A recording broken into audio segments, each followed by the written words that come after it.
Hello dear student, welcome to AS Academy. Now today we are going to start the subject strength of material. Here we will cover the entire subject topic by topic, and as today is the first class, so today we will discuss about the introduction part.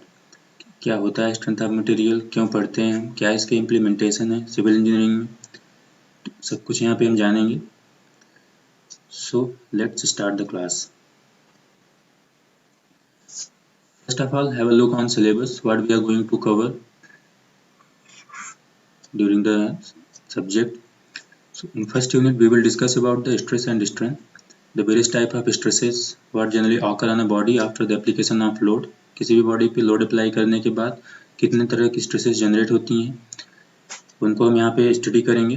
Then in second unit we will discuss about the stresses in beam. Beam में किस किस type की stresses आती हैं. Okay.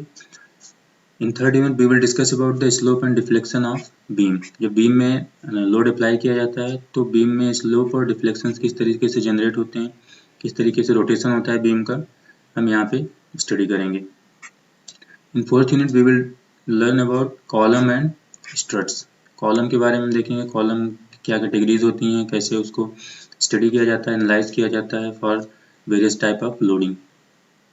And in fifth unit we will discuss about the torsion on shaft. Shaft में जब torsion apply किया जाता है तो उसका क्या बिहेवियर होता है, किस तरह से उसमें चेंजेस आते हैं, स्ट्रेसेस जनरेट होती हैं, ये सब कुछ यहाँ पे हम देखेंगे. तो ड्यूरिंग द सब्जेक्ट हम इन 5 यूनिट्स को डील करेंगे. First of all strength of material पढ़ते क्यों हैं, क्या इसका इम्पोर्टेंस है, क्या हमें यूज आना है इसका सिविल इंजीनियरिंग में. जैसा कि हम सिविल इंजीनियरिंग स्ट्रक्चर्स में डिफरेंट टाइप के मटेरियल्स यूज करते हैं लाइक स्टील, कंक्रीट. ओके. तो डिफरेंट जो भी मटेरियल हम यूज करते हैं we should know about that material in detail. हमें उसके बारे में सब कुछ पता होना चाहिए, उसकी स्ट्रेंथ क्या है, उसके फ्लॉज क्या है, कॉन्सिक्वेंसेस क्या है, किस तरह की स्ट्रेंथ में स्ट्रांग होता है, किस तरह की स्ट्रेंथ में वीक होता है. तभी हम उसको प्रॉपरली डिज़ाइन में अपने कंपोनेंट में यूज़ कर पाएंगे और वो हमारे लिए सही होगा. तो इसलिए हमें मटेरियल के बारे में सब कुछ पता होना चाहिए और ये सारा कुछ हम स्टडी करते हैं स्ट्रेंथ ऑफ मटेरियल में. लाइक तो उससे पहले थोड़ा देख लेते हैं सिविल इंजीनियरिंग में क्या क्रोनोलॉजी है जो हम पढ़ेंगे यहाँ पे. सिविल इंजीनियरिंग जो ब्रांच है वो डिफरेंट स्ट्रीम्स में डिवाइड हो जाती है जब हम हायर स्टडी पे जाते हैं. लाइक एक होता है स्ट्रक्चरल इंजीनियरिंग, एक होता है geotech engineering, environmental engineering, transportation engineering, remote sensing, water resource engineering. तो इस तरह से डिफरेंट ब्रांचेस होती हैं, डिफरेंट स्ट्रीम्स होती हैं सिविल इंजीनियरिंग में. और यहाँ पे जो स्ट्रक्चरल इंजीनियरिंग होता है और जियोटेक इंजीनियरिंग होता है इनका बहुत ही ज़्यादा यूज़ होता है. लगभग हर एक स्ट्रीम में, हर एक स्ट्रक्चर में इनके कॉन्सेप्ट्स, इनके प्रिंसिपल्स यूज़ किए जाते हैं. ओके. हम कोई भी स्ट्रीम पढ़ रहे हैं, कोई भी स्ट्रक्चर देख रहे हैं, अगर वहाँ पे कोई स्ट्रक्चर कंस्ट्रक्ट करना है तो स्ट्रक्चरल इंजीनियरिंग के कॉन्सेप्ट या प्रिंसिपल्स वहाँ पे यूज़ होने हैं. जियोटेक इंजीनियरिंग, सॉइल मैकेनिक्स, कोई भी स्ट्रक्चर ज़मीन पे ही बनाएंगे, डिफरेंट सॉइल वहाँ पे हो सकती हैं. तो सॉइल की कंडीशन, सॉइल की लोड कैरिंग कैपेबिलिटी, उसकी जो भी सिचुएशन है, ये सब कुछ हमें डील करना होता है जो कि हम यहाँ से जियोटेक इंजीनियरिंग या सॉइल मैकेनिक्स में देखते हैं. बात करते हैं स्ट्रक्चरल इंजीनियरिंग की. तो स्ट्रक्चरल इंजीनियरिंग का सब डिवीजन होता है, सब डिसिप्लिन होता है सिविल इंजीनियरिंग का, जहाँ पे जो स्ट्रक्चरल इंजीनियर्स होते हैं उनको ट्रेंड किया जाता है स्ट्रक्चर की जो कंपोनेंट होते हैं लाइक बोन एंड मसल्स, उनको डिज़ाइन करने के लिए, उनको शेप और साइज देने के लिए. राइट. तो जो उसके कंपोनेंट होते हैं स्ट्रक्चर के बहुत इंपॉर्टेंट पैरामीटर होते हैं लाइक ह्यूमन बॉडी. इस तरीके से human body without bones and muscles survive नहीं कर सकता, स्टेबल नहीं रह सकता.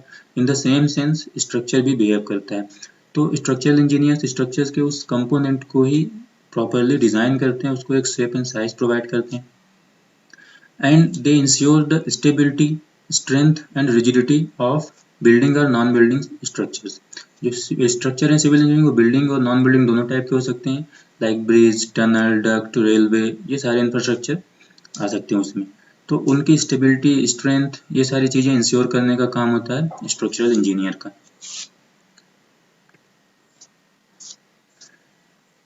हम स्ट्रक्चरल इंजीनियरिंग को दो पार्ट में ब्रेक करके स्टडी करते हैं. फर्स्ट वन होता है एनालिसिस और सेकंड होता है डिज़ाइन. सबसे पहले हम एनालिसिस पार्ट की स्टडी करते हैं. हम स्ट्रक्चर को एनालाइज करते हैं, उसमें किस किस तरीके से बिहेवियर आते हैं अंडर द लोड, किस किस तरह से रिएक्शन पैरामीटर उसमें आते हैं, जिनकी क्रिटिकल वैल्यू क्या होती है, ये हम यहाँ पे स्टडी करते हैं। जो रिएक्शन पैरामीटर होते हैं उसमें bending moment, shear force, deflection, ये सारे पैरामीटर वहाँ पे आते हैं।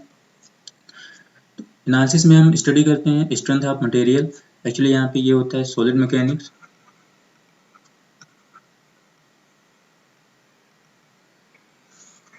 Strength of material and structural analysis. Strength of material हम इस सेमेस्टर में इस कोर्स में करने ही वाले हैं। यहाँ पे मटेरियल की स्ट्रेंथ, उनके various behaviour under the load यहाँ पे स्टडी करेंगे। उसके बाद स्ट्रक्चरल एनालिसिस। स्ट्रक्चरल एनालिसिस में हम स्ट्रक्चर को एनालाइज करते हैं for various type of loading. उसमें क्या क्या पैरामीटर आने वाले हैं, रिएक्शन पैरामीटर, लाइक वहाँ पे जैसे बीम हो गया, फ्रेम हो गया, इन पे bending moment, shear force, deflection, torsion, ये सारा कुछ हम यहाँ पे स्टडी करते हैं। और जो क्रिटिकल वैल्यूज होती हैं जो आगे चल के हमें डिज़ाइन यूज़ करनी है, वो हम फाइंड आउट करते हैं यहाँ पे। और स्ट्रक्चर का ओवरऑल बिहेवियर देखते हैं अंडर द लोड, किस तरीके से स्ट्रक्चर बिहेव कर रहा है, किस तरह से उसमें डिफॉर्मेशंस आ सकते हैं, all that. In design, we will study RCC structure, steel structure, PSC pre-stress concrete and masonry. In RCC structure हम क्या करेंगे, यहाँ पे RCC स्ट्रक्चर को डिज़ाइन करेंगे। RCC स्ट्रक्चर जो भी हैं उनके लिए जो भी डिज़ाइन प्रोसीड्यूर है वहाँ पे हम सीखेंगे with the help of various codes. तो आगे चल के हम ये भी पढ़ेंगे। स्टील स्ट्रक्चर में प्रॉपर कंप्लीट स्टील स्ट्रक्चर की बात करेंगे हम। कंप्लीट अगर कोई स्टील का स्ट्रक्चर है उसको कैसे डिज़ाइन करना है, कैसे स्टील की क्वांटिटी कैलकुलेट करनी है, कैसे स्टील के डायमेंशन सेक्शन सेट करने हैं, ये सब यहाँ पे हम सीखते हैं। प्री स्ट्रेस्ड, जो प्री स्ट्रेस्ड कंक्रीट होती है उसको किस तरीके से फॉर्म किया जाता है, किस तरीके से उसमें स्ट्रेसेस कैलकुलेट की जाती हैं, क्या क्या उसमें लॉसेस आते हैं, ये सब यहाँ पे स्टडी करते हैं। इसी तरीके से मेसनरी डिज़ाइन भी पढ़ते हैं। तो ये टोटल पार्ट होता है, ये कंप्लीट मिल के स्ट्रक्चरल इंजीनियरिंग बनता है। Okay, body and element. यहाँ पे हम किसी भी मटेरियल्स की कोई पर्टिकुलर एलिमेंट या कंपोनेंट को डिस्कस करेंगे। तो बॉडी या एलिमेंट में इनफाइनाइट नंबर ऑफ पार्टिकल्स या मॉलिक्यूल्स होते हैं। लाइक यहाँ पे कोई एक सैंपल लेते हैं, अगर ये कोई एलिमेंट है या बॉडी है तो इनमें इनफाइनाइट नंबर ऑफ मॉलिक्यूल्स होंगे इसके इनसाइड में, ओके, जिनसे मिलकर ये बना है। और इन मॉलिक्यूल्स के बीच की जो डिस्टेंस होती है वो फिक्स होती है, एक फिक्स डिस्टेंस इनके बीच में रहती है। वो डिपेंड करता है मटेरियल टू मटेरियल, ओके, कि मटेरियल की डेंसिटी क्या है इस पे। तो दो तरीके से कंपोनेंट होते हैं, rigid body and deformed body. Rigid body क्या होती है? रिजिड बॉडी एक ऐसी बॉडी होती है जिसमें जब हम एक्सटर्नल लोड अप्लाई करते हैं तो उसके इनसाइड जो मॉलिक्यूल्स हैं उनके बीच की जो डिस्टेंस है उसमें कोई भी डिस्टर्बेंस नहीं होती, कोई भी चेंजेस नहीं आते हैं, ये डिस्टेंस फिक्स रहती है। कहने का मतलब है कि एक्सटर्नल लोड की वजह से बॉडी में कोई भी डिफॉर्मेशन नहीं होता है, राइट। तो इस तरह की बॉडी को रिजिड बॉडी बोलते हैं। सेकंड होता है डिफॉर्म्ड बॉडी। नाम से समझ में आ रहा है, जब हम एक्सटर्नल लोड अप्लाई करेंगे तो इसमें डेफिनेटली डिफॉर्मेशन होगा लोड के किसी न किसी मैग्नीट्यूड पे, ओके। तो उस केस में जो मॉलिक्यूल्स हैं इस मटेरियल के, उनके बीच जो डिस्टेंस है इसमें डिस्टर्बेंस होता है, ये डिस्टेंस चेंज होती है और इसी की वजह से थ्रू आउट बॉडी में, थ्रू आउट मेंबर में डिफ्लेक्शन होता है, डिफॉर्मेशन होते हैं, चेंजेस आते हैं उसकी शेप और साइज में, ओके। तो इस तरीके की बॉडी को डिफॉर्मेबल बॉडी बोला जाता है जिसमें लोड अप्लाई करने पे डिफॉर्मेशन होते हैं। यहाँ पे एग्जांपल देख सकते हैं, एक एलिमेंट है, इसका एक एंड फिक्स है, दूसरे एंड पे हम इसमें एक्सटेंड कर रहे हैं, टेंसाइल लोड नेचर का लोड अप्लाई कर रहे हैं। उसके बाद अगर इसकी यहाँ पे लेंथ ये थी तो इतने मैग्नीट्यूड का लेंथ में चेंज आया है after the application of load. ऐसा डिफॉर्मेबल बॉडी में ही होता है। एक्चुअली रिजिड बॉडी एक आइडियल कंडीशन होती है, आइडियल केस होता है। प्रैक्टिकली जितनी भी मेंबर्स, जितने भी मेटल, जितनी भी बॉडी एग्जिस्ट करती हैं वो डिफॉर्मेबल नेचर की होती हैं, वो लोड के कम, किसी न किसी मैग्नीट्यूड पे लोड के डिफॉर्म होंगी ही होंगी। तो रिजिड बॉडी एक आइडियल केस है। डिफरेंस बिटवीन मैकेनिक्स एंड सोम। इससे पहले हमने फर्स्ट सेमेस्टर में मैकेनिक्स की स्टडी की है, ओके, बेसिक सिविल इंजीनियरिंग में, और अभी सोम देख रहे हैं। तो दोनों में बेसिक डिफरेंस क्या है? दोनों ही सॉलिड मैकेनिक्स के पार्ट हैं।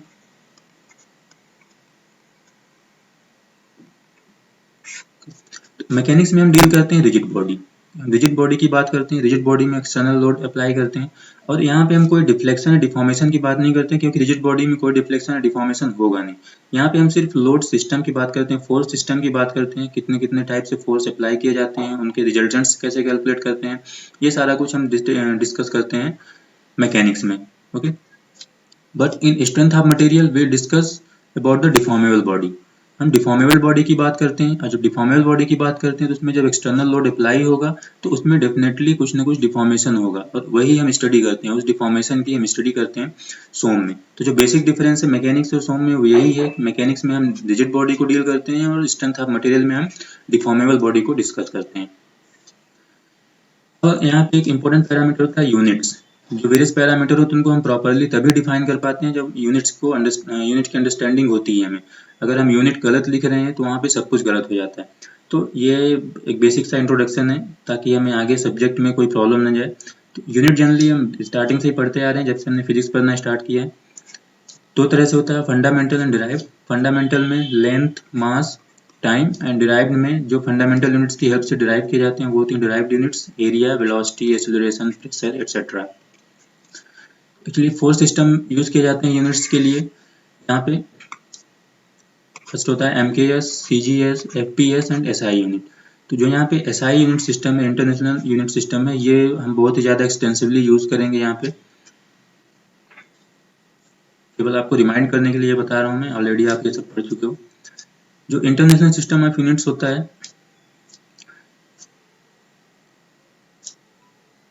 इंटरनेशनल सिस्टम ऑफ यूनिट होता है, उसमें जो हम एक्सटेंसिवली यूज करेंगे यहाँ पे कुछ यूनिट्स के बारे में डिस्कस कर लेते हैं। लाइक फोर्स, बहुत ही ज़्यादा यहाँ पे बात करेंगे फोर्स की, pressure, stress, work done, power. ये कुछ ऐसे पैरामीटर हैं जिनको हम बहुत ही ज़्यादा यूज करेंगे ड्यूरिंग द सब्जेक्ट। तो इनकी यूनिट्स आपके माइंड में क्लियर होनी चाहिए। इनको अगर कन्वर्ट करना है, कन्वर्जन में भी प्रॉपर आना चाहिए, क्योंकि जब हम कोई इक्वेशन सॉल्व करते हैं वहाँ पे उस इक्वेशन के सभी पैरामीटर सेम यूनिट्स में होने चाहिए। ऐसा नहीं कि कहीं पे हम फोर्स को न्यूटन रख रहे हैं और कहीं पे फोर्स को किलो न्यूटन पुट कर रहे हैं, तो वहाँ पे हमें ट्रू वैल्यू नहीं मिलेंगी।